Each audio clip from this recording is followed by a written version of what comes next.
I'm 40 years old and I would love if I could get another 40 years. In my 20s, I was hoping to die every day. I wanted to die every day. I remember being 21 years old and my granddad had died when I was 15, and I was 21 years old. My brother Declan had just passed away. I was living in a cottage in Livingston Village, next door to a pub in the main street, next door to Livy Inn pub.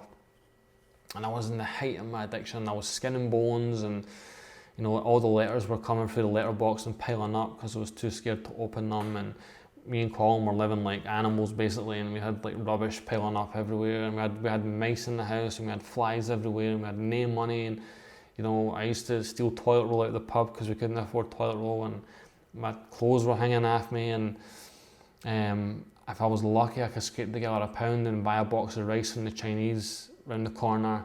And I used to have a TV with a VHS like player, and I had VHS tapes, and I had Friends, one of the seasons of Friends, and I used to put the same Friends tape in for company as I was on a come down in this dingy room that smelt mouldy and fusty.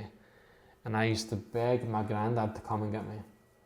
And the only thing I was excited about, the only thing I looked forward to was dying. That was it. It was the only thing I couldn't wait for it to be over. I wanted to die. Now I'm 40 years old, and I'm like, oh man, I hope I'm granted another 40. I hope I'm given another 40 years. Or at the very least, give me 30 more good ones so I can keep living. So happiness to me is I actually want to be here. I want to be alive. I want to give back to others, which I do through my charity or whatever, and I want to see my kids growing up. I want to be a granddad one day, like my granddad was to me. I'm at peace with the past.